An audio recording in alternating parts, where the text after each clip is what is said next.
బ్రహ్మాండంగా ఉండబోతుంది. సో ఈ ముక్కోటి ఏకాదశి నుంచి 10 రోజులు వైష్ణవ టెంపుల్స్కి అంతా వెళ్ళటం అందరికీ కూడా ఆచారం. సో అలాగే నేను కూడా ఎవ్రీడే ఒక్కొక్క టెంపుల్కి వెళ్తున్నాను. ఈరోజు ఆడుదాం ఆంధ్ర, ఈ రాష్ట్రం అంతా కూడా ఆడబోతున్నారు. జగన్మోహన్ రెడ్డి గారు ఇప్పుడే ప్రారంభించారు.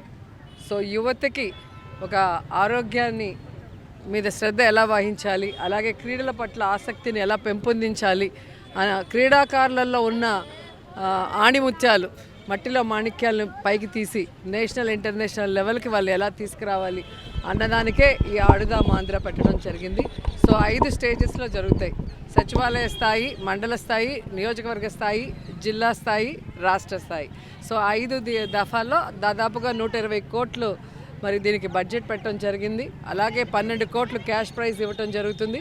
అలాగే మండల వైజు, సచివాలయ వైజు, మండల వైజుకి కిట్స్ ఇస్తారు ఫ్రీగా.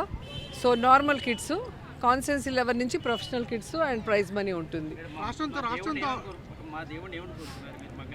నాది స్వాతి నక్షత్రం, స్వామి నక్షత్రం. సో ఎవ్రీ మంత్ స్వాతి నక్షత్రం రోజు ఎక్కడో ఒక చోట లక్ష్మీనరసింహస్వామి టెంపుల్కి వెళ్తాను.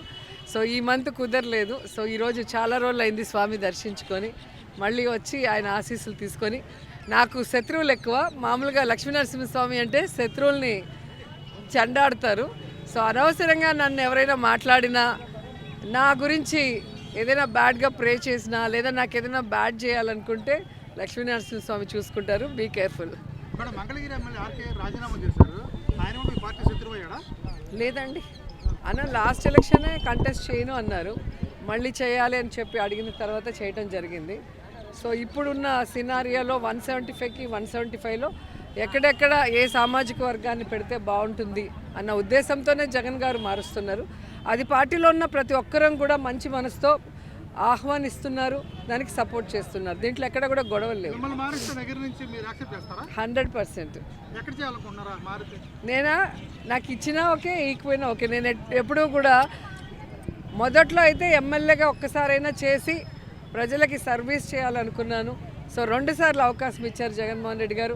అండ్ మంత్రిగా కూడా ఈరోజు మీరు చూశారు, జగన్ గారు ఇచ్చే వెల్ఫేర్ డెవలప్మెంటే కాకుండా నా వల్ల అయిన సర్వీస్ నేను చేస్తూనే వస్తున్నా. కాబట్టి నన్ను మారుస్తారని నేను అనుకోవట్లేదు. ఒకవేళ మార్చాల్సిన పరిస్థితి వచ్చినా కూడా సంతోషంగా అన్న కోసం త్యాగం చేస్తాను. ఎవరు అసంతృప్తిలో లేరండి. ఎందుకంటే ఈరోజు మేమే తోపులు అనుకున్న వాళ్ళు జగనన్నని వదిలి తెలుగుదేశం పార్టీలోకి వెళ్ళిన 23 మంది ఏమయ్యారో మీరే చూశారు. ఇక్కడ రాజశేఖర రెడ్డి గారి ఆశయాలు, జగనన్న అజెండా, జగనన్న ఫేస్ కట్తోనే ఇక్కడ గెలుస్తున్నారు మ్యాక్సిమం ఎమ్మెల్యేలు, ఎంపీలు. కాబట్టి వాళ్ళకి తెలుసు అన్నని బెదిరించి ఆపోజిషన్ పోయినా కూడా మనకి మిగిలేది శూన్యమని. కాబట్టి ఖచ్చితంగా వైఎస్ఆర్ కాంగ్రెస్ పార్టీలో ఉంటూ వైఎస్ఆర్ కాంగ్రెస్ పార్టీ విజయానికి ఎవరెవరు సహకరిస్తారో, ఎవరికి ఏం చేయాలో జగనన్నకు తెలుసు. మీరే చూశారు, గతంలో ఏ ప్రభుత్వం చేయనటువంటి విధంగా పార్టీకి కష్టపడిన వాళ్ళందరికీ కూడా ప్రజాప్రతినిధులుగా, అలాగే కార్పొరేషన్ చైర్మన్లుగా, టెంపుల్ చైర్మన్లుగా ఎవరికి ఏమి ఇవ్వాలో అన్నకి బాగా తెలుసు. అది తెలిసిన వాళ్ళు కాబట్టే, ఆ కుటుంబం మీద నమ్మకం ఉంది కాబట్టి అందరూ హ్యాపీగా ఉన్నారు.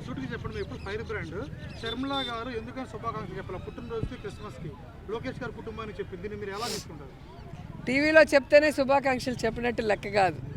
ఇప్పుడు మేము కూడా చెప్తాము బర్త్డేకి అన్నకి. సో టీవీలో చెప్తేనే చెప్పినట్టు కాదు. ఇంకా వాళ్ళు కుటుంబ సభ్యులు అన్నప్పుడు కనీసం ఫోన్లో అయినా చెప్తారు. అది అందరికీ తెలిసిన విషయం. దాన్ని ఒక ఏమంటారు పొలిటికల్ ఇదిలాగా మీరు మాట్లాడితే ఎలాగా?